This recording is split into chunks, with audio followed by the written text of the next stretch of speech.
and its role in global affairs. We'll hear from an author who believes the U.S. relationship with Pakistan could worsen if America does not shift to a strategy of engagement and containment. This is 2 Hours.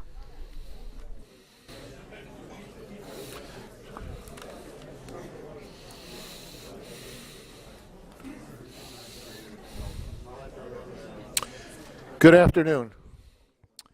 I'm Stephen Cohen of the Foreign Policy Studies program at Brookings, and I'd like to welcome you this afternoon to Brookings for the launch, or the American launch, of The Future of Pakistan.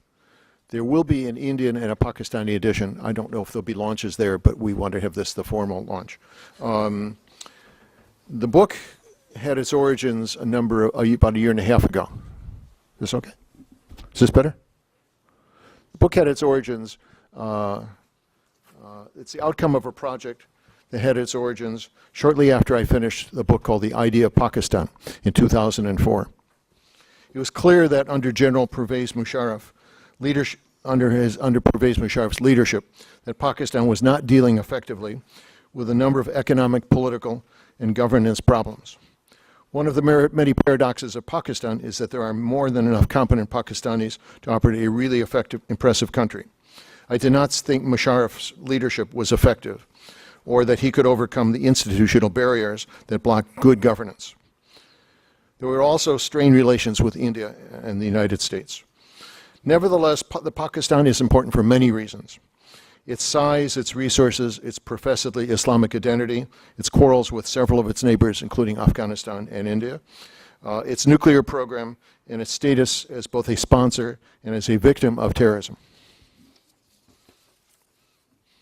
The project that led to this book was an attempt to look ahead 5 to 7 years beyond the immediate crisis. I've written that Pakistan is marinated in crisis. From the time I've been studying Pakistan in 1977, it's been one crisis after another. We wanted to take a medium-range view of Pakistan, so we assembled a diverse and expert group. There were Pakistanis, Americans, Europeans, and Indians. Some were former government officials or retired ambassadors, 3 retired ambassadors, in fact.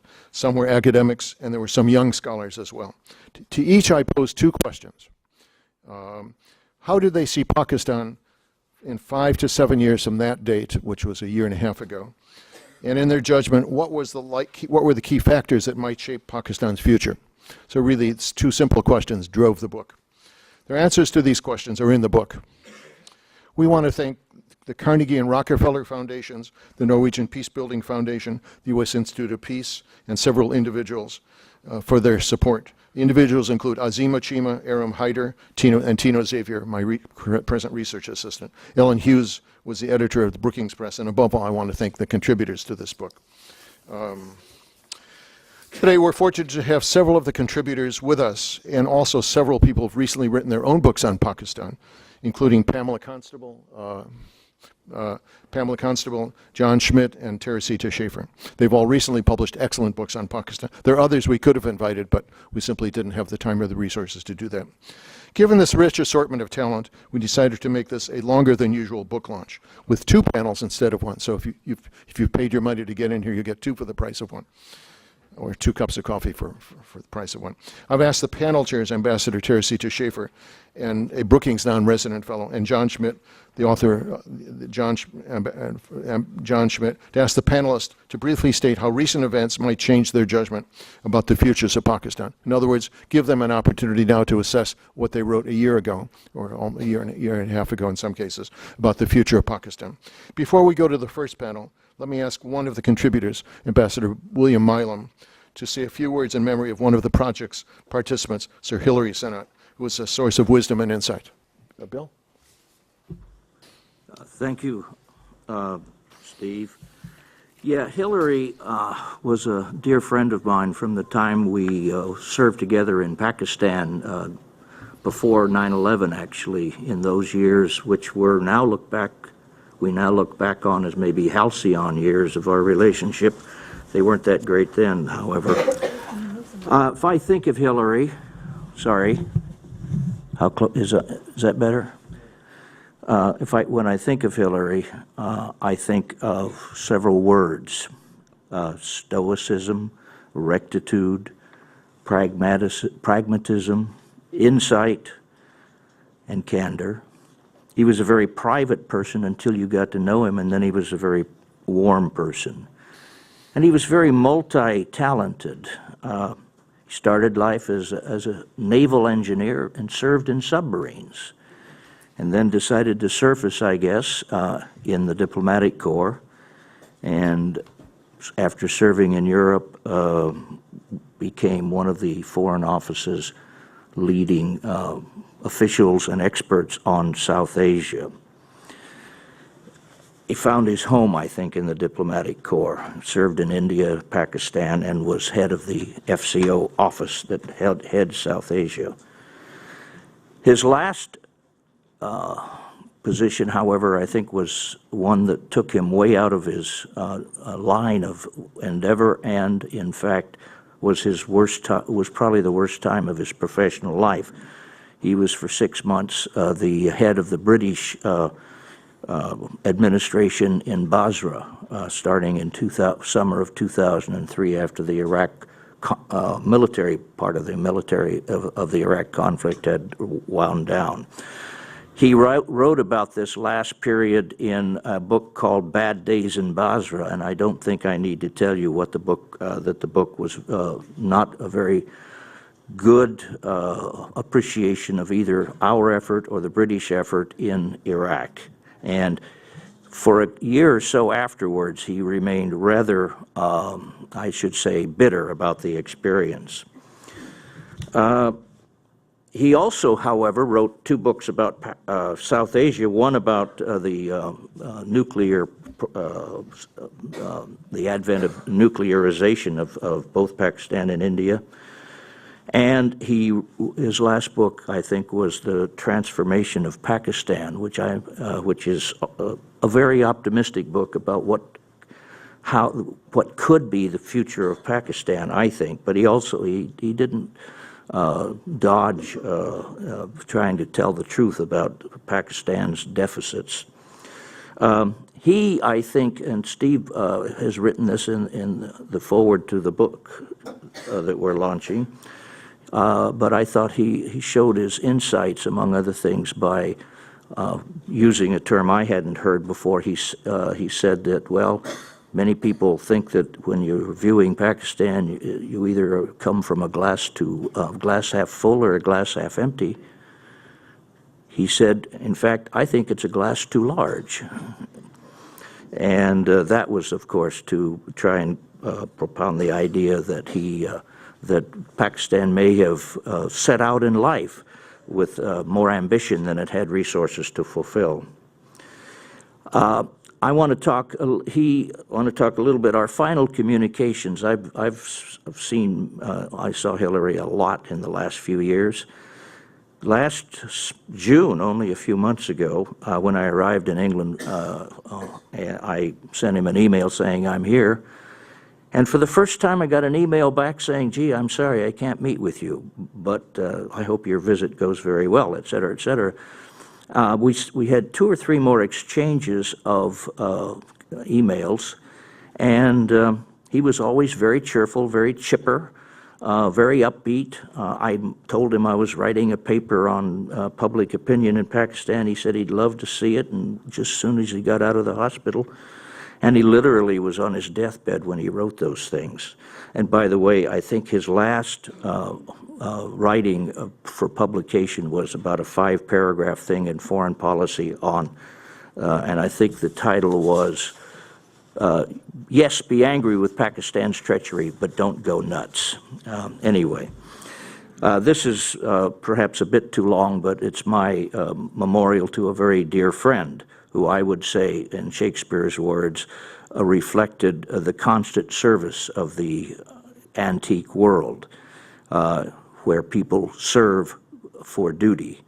And he was not, I think, in a sense, for the fashion of our times. Thank you. Thank you, Bill. I could add that it was Sir Hillary who warned me off the idea that we were a Delphi panel. which was the original concept of the group that met. He pointed out that the Oracle of Delphi was a woman, and her predictions, when accepted, often led to the person to disaster. So we scrapped the notion of a Delphi panel. Let me now turn the panel over to Ambassador Teresita Schaefer, whose own book, recent book with her husband, is probably one of the 5 best books on Pakistan, how Pakistan negotiates with the United States. And we have about an hour for the panel presentation discussion. Then we'll bring the second panel up here and then conclude the meeting no later than 4. Thank you. Teresita. Thank you very much, Steve. Thank you for inviting me to participate in this. I still remember with some regret your having initially invited me to participate in the book project, which I wasn't able to do, so I'm getting dessert without having had the main course.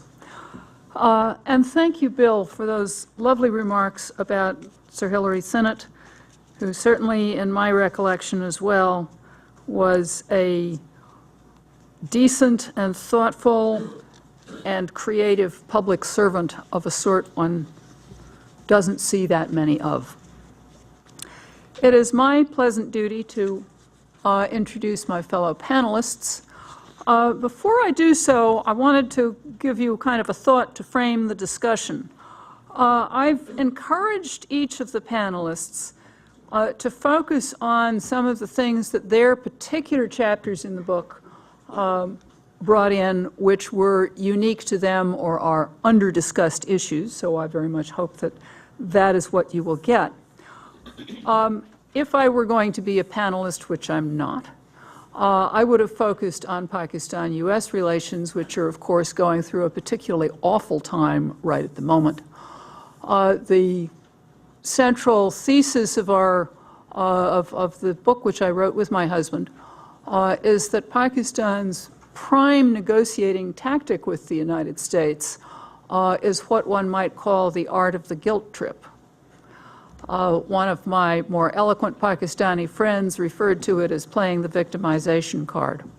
This doesn't necessarily mean that the guilt trip is inappropriate or the victimization card misplaced, but it is a way of dealing with a relationship which frankly has been very difficult for both sides and which is at a high point of difficulty for both sides now. I assume that this will form part of the backdrop of some of the presentations you're talking about, although this is not in the first instance a book about U.S.-Pakistan relations. So let me introduce the panelists, and I will introduce each of them as he or she comes up.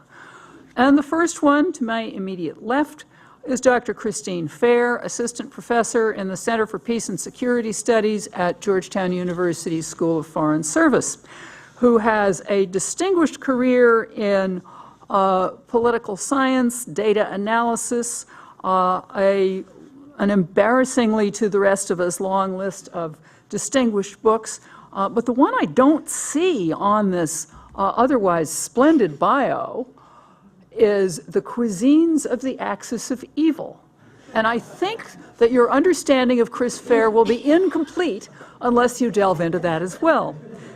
Christine, you can talk about cuisine or something else. The floor is yours for the next 5 minutes. Actually, Pakistan is in the, oh, Mike, yeah. Actually, Pakistan is in the book. There's, you know, it was the funnest book ever. I got paid something like $13,000, $15,000 to write the thing before it was written. It was fabulous. But Pakistan, along with Israel and India, they're all included in the book as a part of the NPT plus 3 states. So the Pakistan chapter is called A Dinner in Hayattabad, A Night with the Taliban. Anyways, it's a real cookbook. I actually cut my finger off working on the Iraq chapter. Don't drink and blend is my advice to all of you. All right, so when Steve asked me to come on board, the time, I think it was difficult in 2009 to be terribly optimistic about Pakistan and its foundational challenges, which was my charge. And in the wake of the recent year's events, it's even more difficult to be even less pessimistic than I was.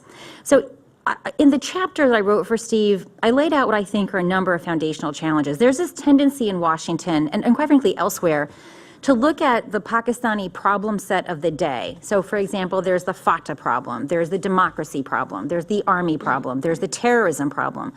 But when I look at the Pakistan problem set, in my view, it largely reduces to what I think is the fundamental failure of constitutionalism. Whether we're looking at FATA, what is FATA? FATA is a failure of constitutionalism. Looking at civil-military relations, it's another example of failure of constitutionalism. And so that was the optic that I had for the chapter. And the specific issues that I discussed, I think there are a few that I'd like to adumbrate upon today. The first is the source of terrorism. Now, I don't want to rehash what we all know. I mean, anyone who's been watching the news should have a fairly big clue that Pakistan uses its nuclear umbrella with impunity such that it can use jihad as its primary instruments of coercion. We all kind of get this. Many of us have also understood that many of Pakistan's erstwhile proxies have turned against the state. Now, when I've looked at the literature of these militant groups, I'd like to draw your attention to perhaps a trend that's less obvious to some of you.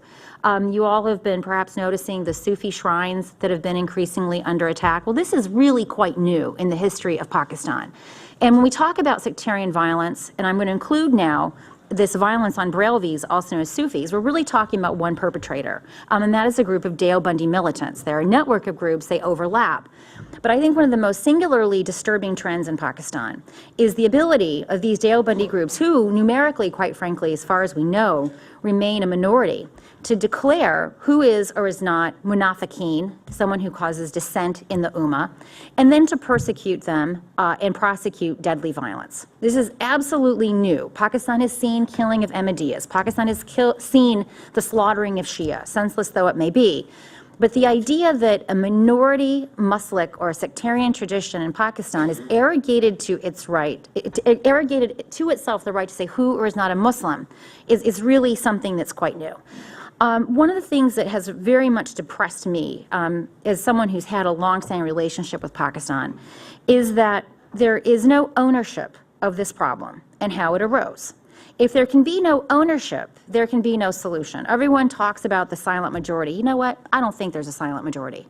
I think for those of us that were in Pakistan during the Taseer killing, people that we had known for decades justify the killing of Salman Taseer for being a blasphemer. There were things I heard people say that I'd known for so long that I never want to hear those folks say again.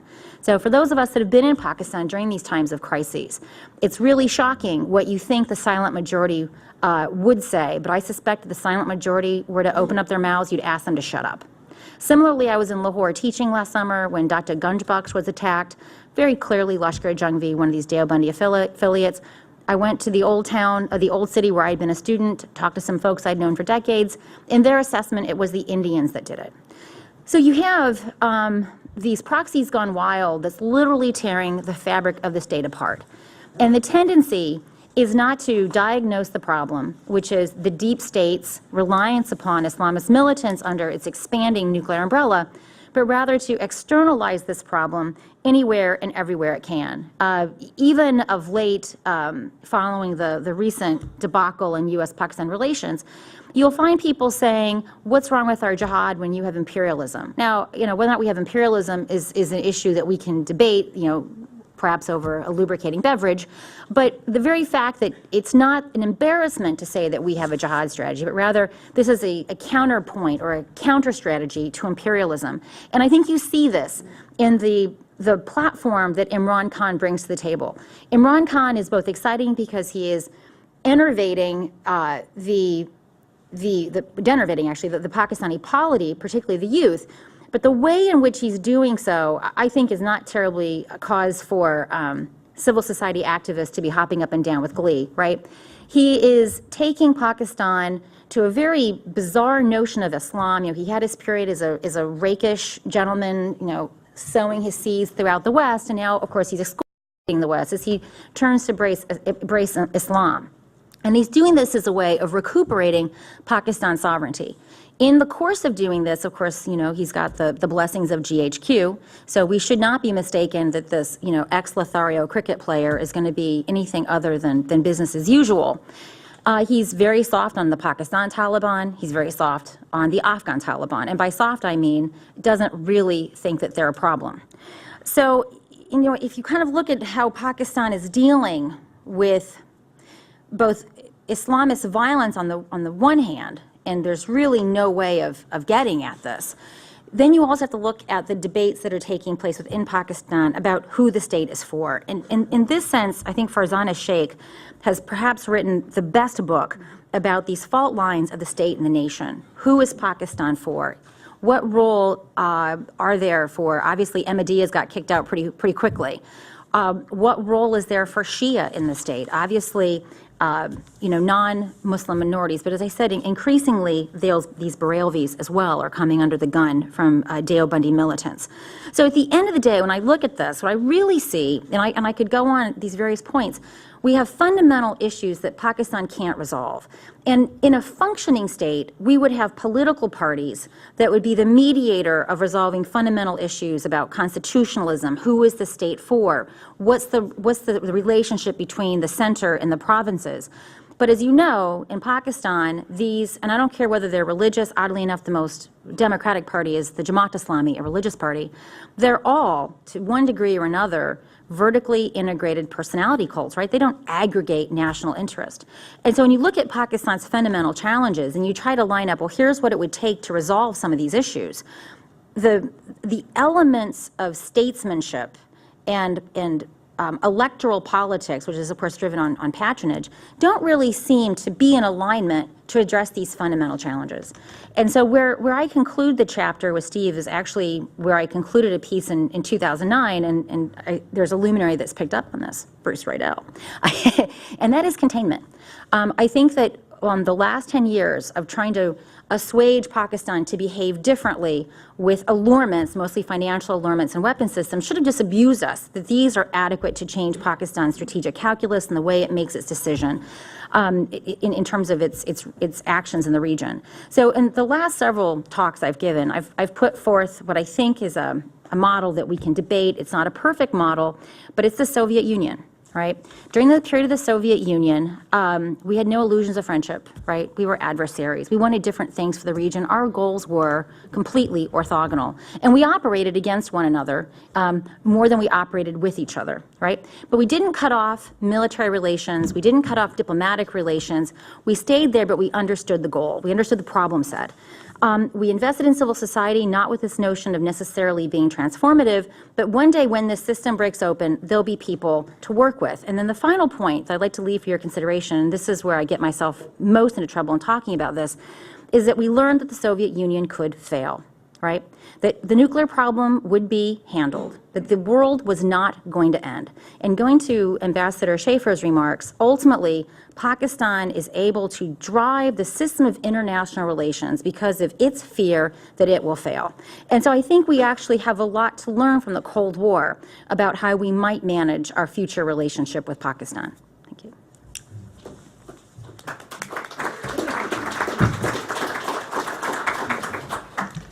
Thank you very much, Chris.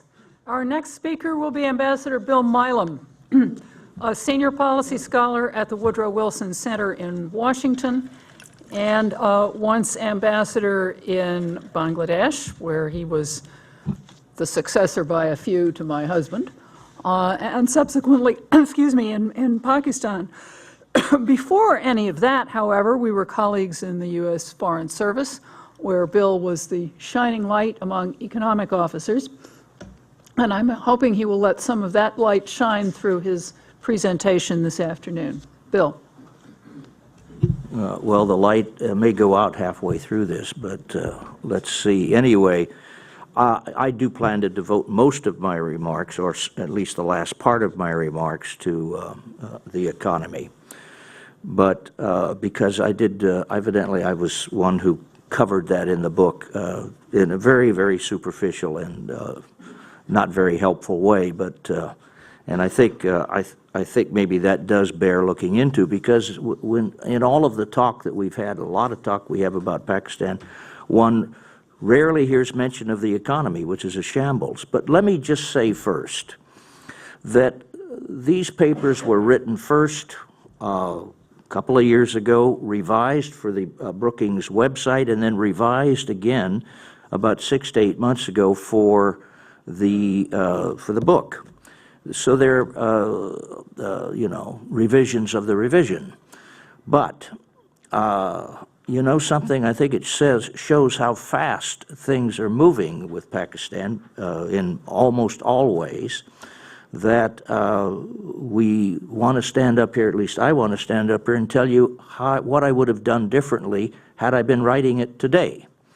And I'll go very briefly through those. The first is, in an early part of my chapter, I write something that I thought was quite illuminating at the time, that there was certainly going to be a political solution in Afghanistan. Well, anybody who reads that now thinks, where's this guy been? The second thing is, I write an article called, a section called The Lost Generation, which I thought was not too bad, and it did catch the exclusionist elements that Chris talked about. But had I been writing it now, I would have translated those into the enormous volatility and the power of public opinion in Pakistan, which drives everything, including probably, I'm sure, the latest downturn in our relationship. So, and I would have also written in the part on U.S.-Pakistan relations that were I writing it now, I would have played down to almost zero, if you will, the importance of our economic assistance that Kerry Lugar-Berman built. It was a great idea, but I think it's not the solution, and never was, to the relationship.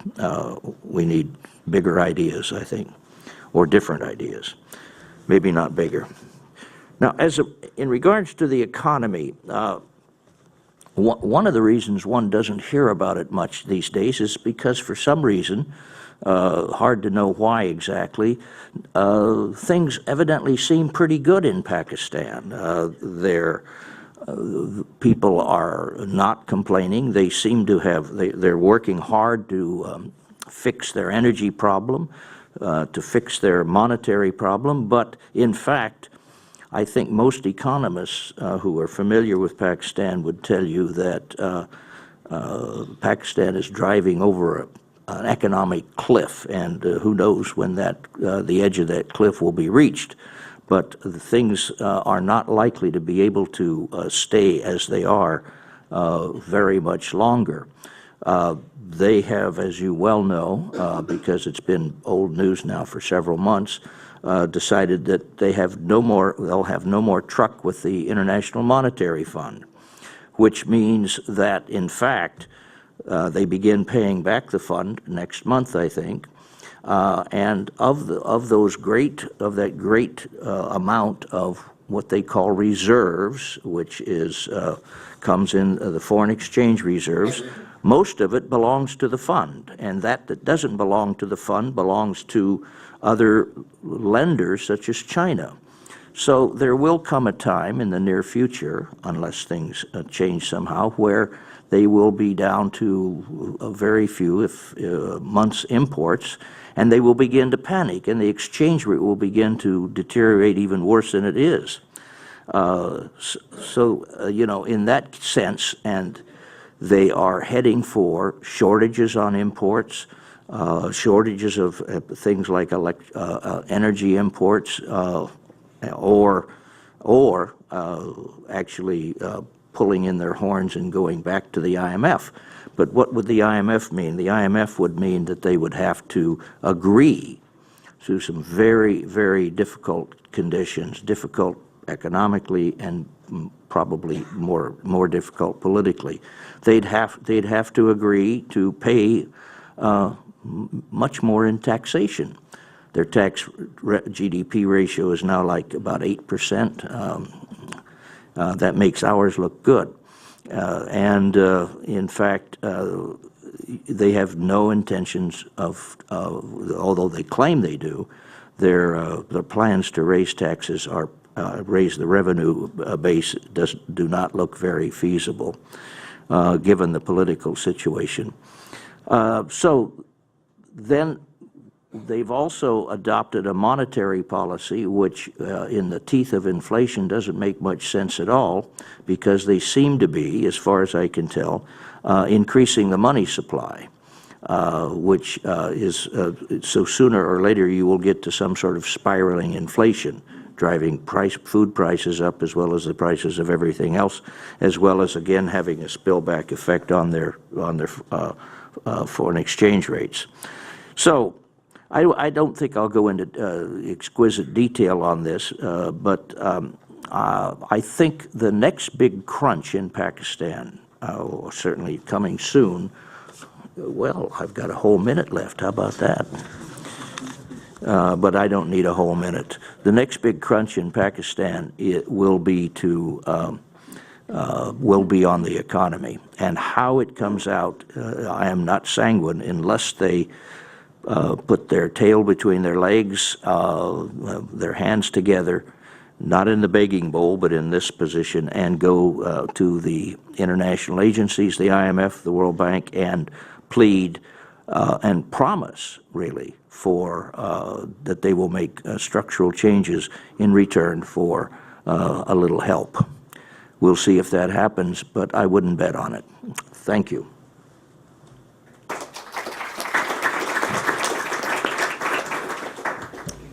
Thank you, Bill. And our next speaker is Shuja Nawaz, who was born in Pakistan and has been, since January 2009, the first director of the South Asia Center at the Atlantic Council, having had an eclectic and distinguished career before that with various think tanks, stints at the IMF, the World Health Organization, and at various publications. And he's probably best known in this town for his book, Cross Swords, Pakistan, Its Army, and the Wars Within, which is a history of Pakistan told largely but not entirely through the prism of the Pakistan Army, of whose importance in Pakistan's daily life we are given daily reminders.